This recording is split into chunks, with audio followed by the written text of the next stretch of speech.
If you look at Ukraine, it's a factory all the time. We have no slack in our industrial base. We have no slack in our systems. We're great at building, like thinking about the platforms, but when you go down to the trinkets, where do you get all the suppliers that give you motors and give you batteries and give you all of that stuff? What was it like growing up in Taiwan in the 60s and 70s? No, Taiwan has a geography, if you look at it. It's not an easy island to go take over. I would say it's going to be pretty bloody if something happens. I think the Taiwanese have a challenge of making sure their society is resilient and is actually focused on some of these potential security issues. On the other side, the Chinese also might need to really spend a lot of calories on actually trying to conquer Taiwan. This is the generation that fought and won democracy, and they don't want it to be lost.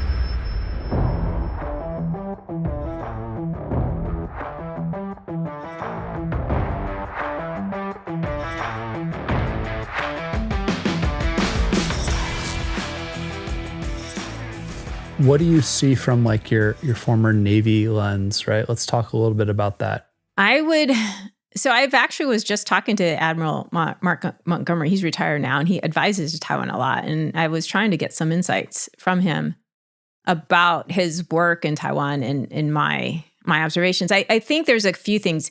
What I learned from a friend at this outfit called INDSR, which is their defense think tank, is that Taiwan and their defense, they have their own thoughts and considerations. They think about the defense of their island or their nation not completely differently than ours, but they have to consider their own capabilities. They can't necessarily say the U.S. is going to come and actually save us, right? They've always thought that, even though maybe they look like they're buying our weapons all the time, and we have a lot of foreign military sales cases open.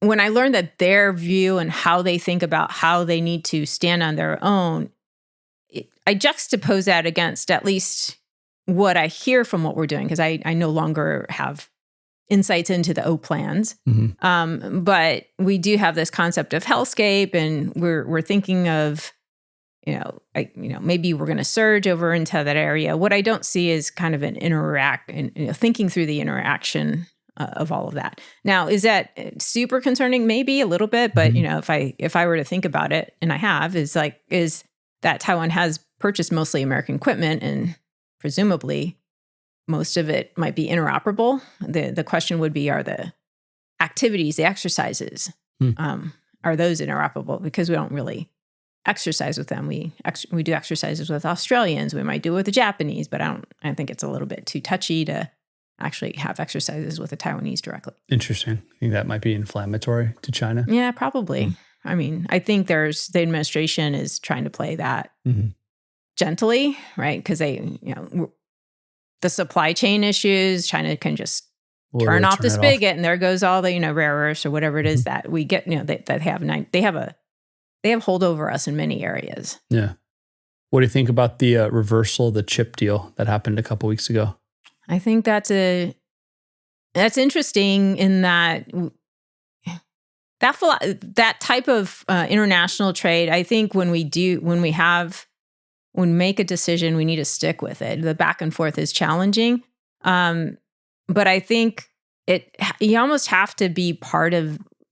The damage has already been done. DeepSeek and all these people have already started to move forward. There's some chip companies in China that are already starting to build their own capability. If we had provided some of the chips earlier on, would that have prevented that? Possibly, probably delayed it, probably wouldn't, because I think China's on a direction to build its own capabilities. It also doesn't want to be dependent on the US. Yeah. And so it's a complex area. This is the same thing with ITAR. Like, do we share or do we not share? Do we share? Do we not share? The people who want ITAR rules to come down are those that believe that if we were able to sell more and we're competent at selling, which maybe not, right? But if we are, then we drown the world with American technology, and therefore we kind of win. Mm-hmm. Do you buy into that? I think, yeah. So the caveat is, can we sell well? Mm-hmm. And can we actually surge to actually fulfill those orders? We increasingly can't do that. And I'll go down this tangent of, we have no slack in our industrial base. We have no slack in our system. So we're great at building, like thinking about the platforms, but when you go down to the trinkets, where do you get all the suppliers that give you motors and give you batteries and give you all of that stuff here even if it's more expensive than elsewhere, but at a lead time that matters. We don't have that slack in our system. So increasingly it's hard for us to do. So let's now take that in the context of the DJI ban that just came out, right? Do you do the ban and then we pay more for the products and we grow the industry by itself? Or do you think we need subsidies for some of these subcomponent manufacturers? I mean, I've been having this debate with people like all week. I think economic statecraft, institutional economics, or if you want to call it subsidies, isn't mandatory. I think we need to think through the creativity or have the same creativity we had back in, when we had the basically the Great Depression, and how do we get the nation back on its feet? This was before World War II. Mm-hmm. The Federal Reconstruction Bank was pulled together, and it provided the foundation with which we brought America back. And then that provided the foundation with which it lasted into World War II, and also was working policy issues in order to get our industry to help us for the war that we later, dominated. And I think we need to be serious and thoughtful about this type of policy in order to win. Mm-hmm. The fact that China's near peer is bringing that to the forefront. The fact that supply chains started to decouple because of COVID, and when it happened in COVID, it wasn't because we had all these national security concerns. We're like, shit, we can't get chips all of a sudden, right? And then all of a sudden the cars couldn't be sold, and used cars became a thing. Yeah. So I think that kind of has woken us up, and we have to be thoughtful about this statecraft, and we have to be intentional about it. Mm-hmm.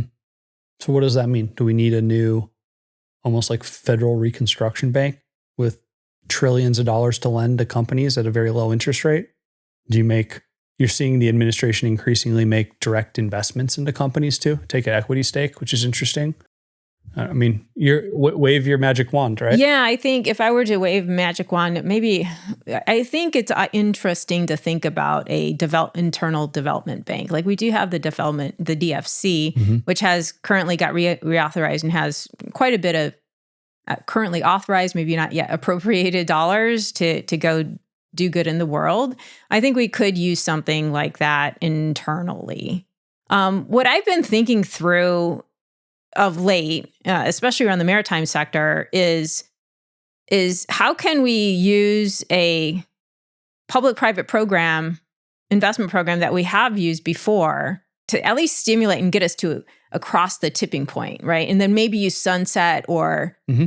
change the program once it gets to that point. And here's the example. So, for example, the maritime industry, we have a great Navy. Our industrial base, the lower levels, is very fragile. Maritime statecraft came to fruition under Del Toro, and we're thinking, hey, we need to get commercial healthy again so that the Navy can be healthy. This is not just maritime. This happens in space. It happens in any industry, or you should think about it that way. And so we now have a SHIPS Act going through Congress to get put in place. And there's been a lot of debates. It's been conferenced many times. But inside there's this Maritime Trust Fund. And I think the appropriate dollars may amount to, I don't know, $250 million a year, possibly, is what I read. I could be wrong. Let's multiply that a little bit. $2 billion, that's not enough. China, at least according to my research, has invested, subsidized, whatever you want to call it, their industry, $90 billion over the last 10, 15 years. Yeah. And what are they doing today? And that's the lens we should think about. I think maybe we're more innovative, we hustle more, whatever you want to say it, but we do need something to get us to a tipping point where then the commercial markets can do the magic it does. I don't think we do it command economy wise. Another thing I think we need to do to accelerate this is that we need to bring in or rely or partner with our allied countries that have the skill sets, have the process knowledge, have the people that know how to wind copper around these, using winding machines to build motors faster and can test it faster. Like for us to learn, we can learn, but it's just slower, and we need speed at this point. And so how do we actually, get some apprenticeships going on, cross-strait apprenticeships, cross-international apprenticeships is how I would think about it. That's literally where my next set of questions was going to go, right? Is this a subsidization of like building the shipyard of the future? Or is this and maybe it's not an either or, maybe it's a both? I think it's an and. Or where's our workers? Because yeah, and maybe we designed to assume that, we're not going to have all the workers in the world. And I understand that some parts of the industrial base might not be happy with that because they're unionized. But I would say when you go across, VCs invest across the world. And when they go around the world, they do see pockets of innovation that in countries or groups of people innovating very differently than us. I think we have to get outside of our bubble. And given that we have a couple of Asian partners who are dominant in shipbuilding, that's because they were forward investing in many different ways than we did. Mm-hmm. And if you talk to folks who go to their shipyards and look at them and come back, they're like, wow, we didn't think we did, they just have had thought of things differently. And I think that's healthy for us to get ideas and inspiration out from outside. But then again, we're very good at innovation. Mm-hmm. Where there's a whole physical AI, robotics revolution happening around the country, mostly in Silicon Valley. Yep. Like, how do we apply all of that to what we're doing and try to do a future forward type of a shipyard or just name the domain area? I think there's a huge amount of possibility there. But the problem is you definitely need to couple the software experts with the hardware experts because it's two different disciplines. Totally.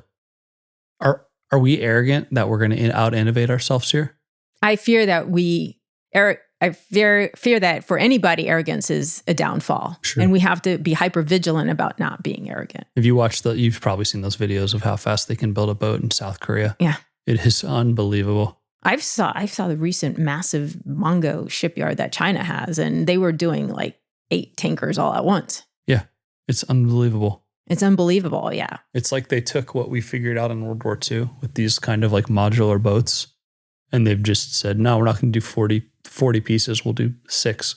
Well, that's the thing with manufacturing is prototyping is one thing, but manufacturing is scaling, right? And you have to rethink the processes, and they know how to do that. And I fear that we don't think about that hard enough. If you look at all the defense stuff, the quantities aren't there. Mm-hmm. Look at how Elon Musk built up Starlink. He says, I'm not hiring all these people from space. I'm going to go get IT people, and I'm going to put them in a room and figure out how to build, people without background, how to build computers that go to space, right? Like that was his going in premise.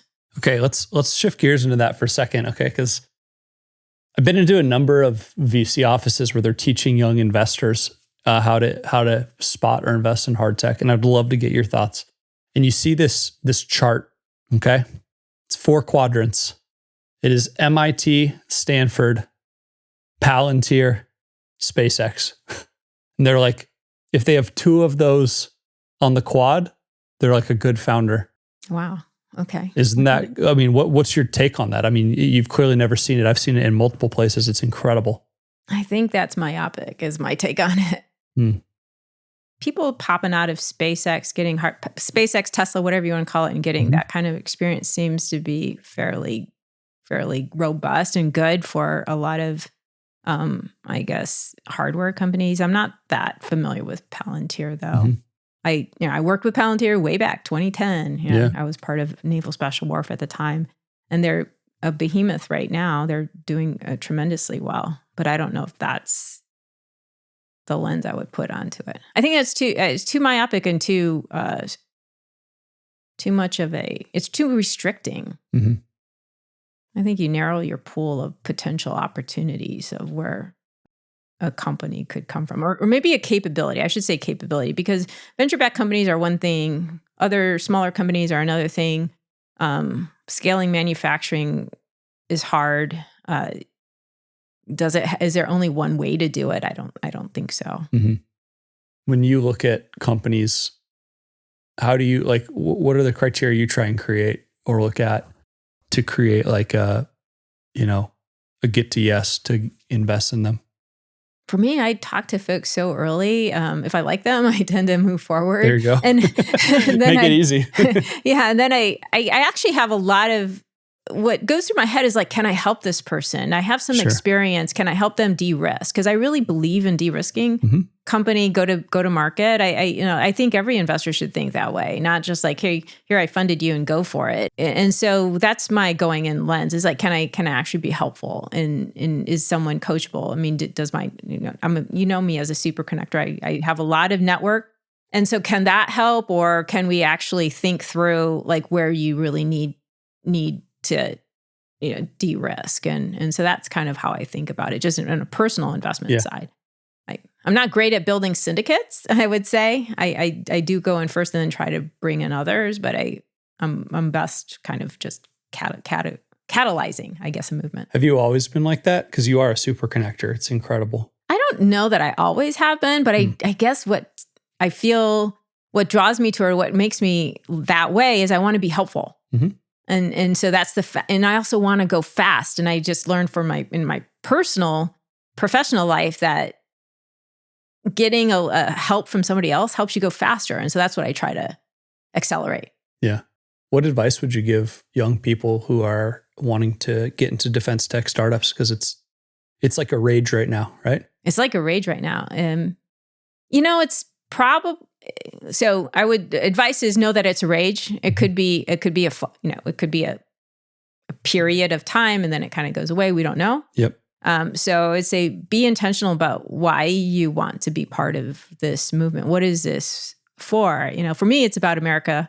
It's always been this way. I joined the Navy. I was like standing at attention for the longest time just because I was so happy to be part of the American democratic experiment here. But I would say be intentional about it and get experience.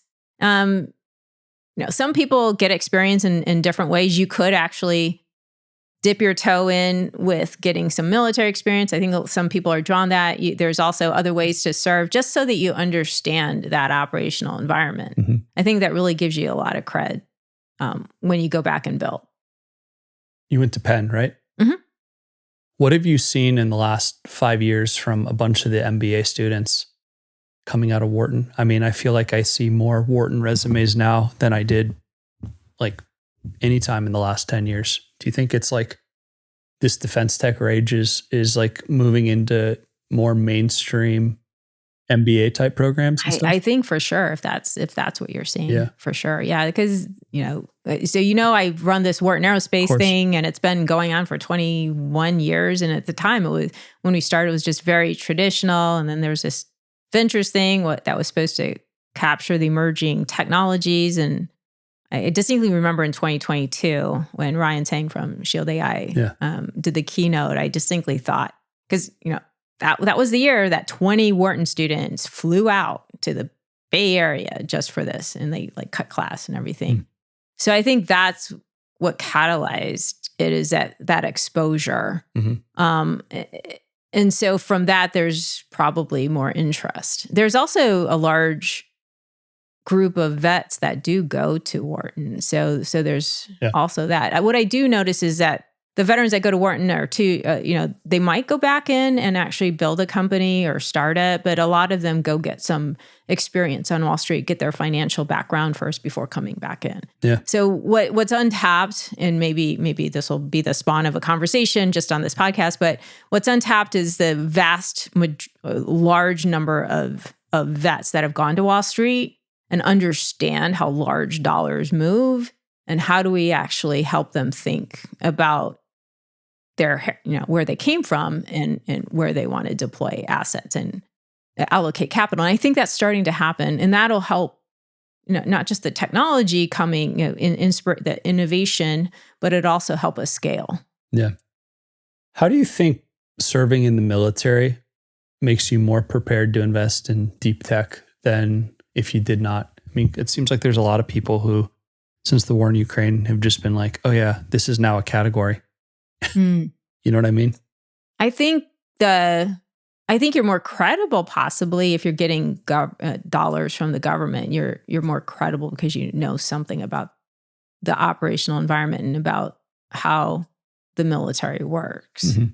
Mm-hmm. Certainly investment is sometimes not about the thing, but it is about asset allocation. And so folks that look at this defense tech as a category, it's an emerged asset class, they're not wrong.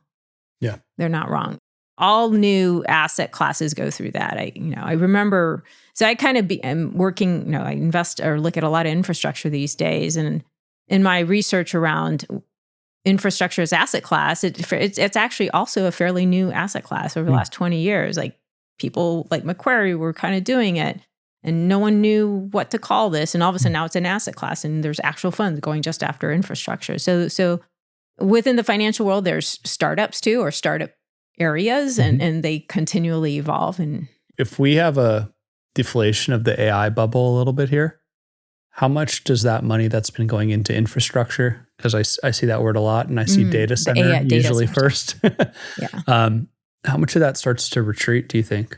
I think from an AI data center one, it retreats a lot. It might be retreating already. I mean, doing a data centers are pretty complex. They're expensive too. Expensive. So the build out of those things are quite risky because you don't know when all the hardware will show up. I understand transformers are at a 2-year backlog. And so you need to kind of model that out and understand how long to understand when your payback period really will be, vice what you think it might be. And the challenge is not knowing when all the supply will come online and will it be oversupply and when will you have to live through the oversupply until the whole market grows into the supply. I mean, I'm sure people are already thinking about that, but where would people allocate capital in outside of that? I think there's some interesting things happening in the government right now. Both the Air Force and the Army have sent RFPs out under using enhanced use leases, a very specific type of authority that the DoD has in order to provide access to their land so that they can either build data centers and already I know folks who understand real estate or understand real assets are thinking about, okay, that's interesting. How do I give back? How do I actually partner with the department in order to help them reduce their infrastructure backlog? I mean, literally, I get we're buying a lot of boats and we're buying this and that and the other, but we have underinvested in to the tune of $80 billion, apparently. At least $80 billion. I forget what the Congressional Budget Office says in infrastructure that we need in our shipyards, in NASA centers, in AFRL centers, in this, that, and the other. All of that, we have decided not to touch. And what happens is sometimes a higher priority pops up, and so you raid the coffers of military construction, and it goes into this other thing. I think that's a huge opportunity. It's something that we're looking at. Last set of questions here. So looking into your wizard's ball, you're being clairvoyant here. Where do you think autonomous systems go over the next 4 to 5 years? I think they become more of if you think about a business model, maybe more of a as a service type of business model. I think hopefully we work on adoption so that we actually, the forces actually get to use them. From a technical perspective, in talking to a lot of folks and just personal knowledge, is that autonomy on seas and underseas is still a hard thing. We still don't have the information, maybe the sensing systems in order to enable it all. And so I think there's still some opportunities and work in those areas. And those domains need to mature so that we can have this all-encompassing space to undersea, autonomous system of systems, right? Like I keep hearing Golden Dome, Golden Fleet, Golden.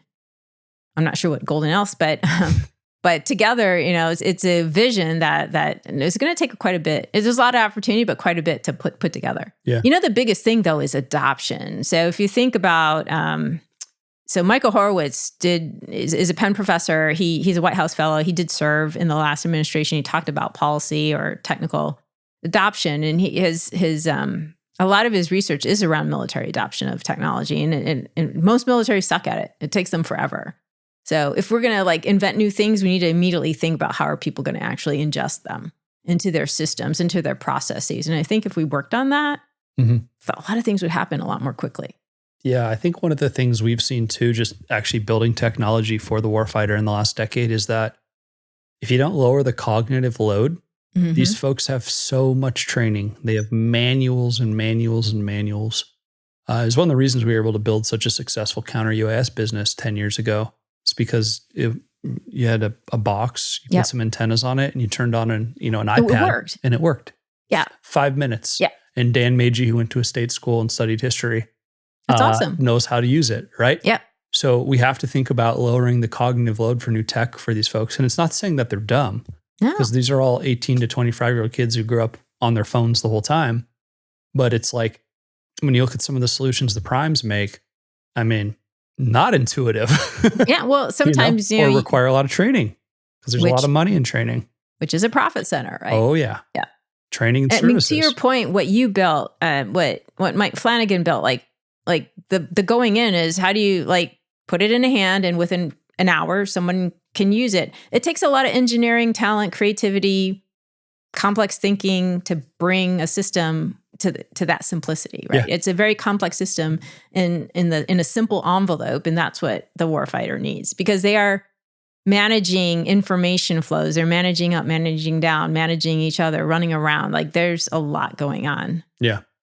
It's like, I think maybe 10 years ago, someone I knew who I worked with who was really good at making UI and UX, he said, if you can surprise and delight the end user by making all that complicated stuff happen on the back end, so they just see a seamless and easy to use solution, they will become an advocate for you. Yes. And 100%. It's something that if you don't work with folks in the DoD and you don't see the systems they run on, you don't understand just how important that is for these folks. And maybe that's like taking also the commercial model in, right? Because Totally. if you make somebody click around and they leave the shopping cart, you lose a sale, right? So Amazon, these people are relentless at making sure it's simple enough to navigate, and that's what we have to do. Yeah. In fact, I remember, but it's hard I think it's simpler today in 2025 with you all being able to design whatever you want to build, and the customer buys it, right? That they're not necessarily giving a bunch of technical requirements for you to go design it. A lot of the primes, at least when I was working at Northrop, we would negotiate all these requirements. And I remember I had to argue for budget for this ground system. And I got budget by arguing that was a safety issue. Because I'm like, you're making we need money to make this thing so that this person doesn't have to click 10 times. They need to click once, and we need enough budget to figure out how to get there. So it was like safety argument. Hey, you know what? You figured out how to move the bureaucracy. Exactly. That's a big one. It's it's a safety issue. Yeah. The plane's going to go down. Exactly. Oh, and thanks for coming today. Thank you for this great conversation. No, it was awesome. So natural. Thank you so much for it. Of course. Thanks. Thanks for listening to the Drone Wars podcast. If you liked what you heard today, please subscribe to catch all the latest insights for all things defense and geopolitics.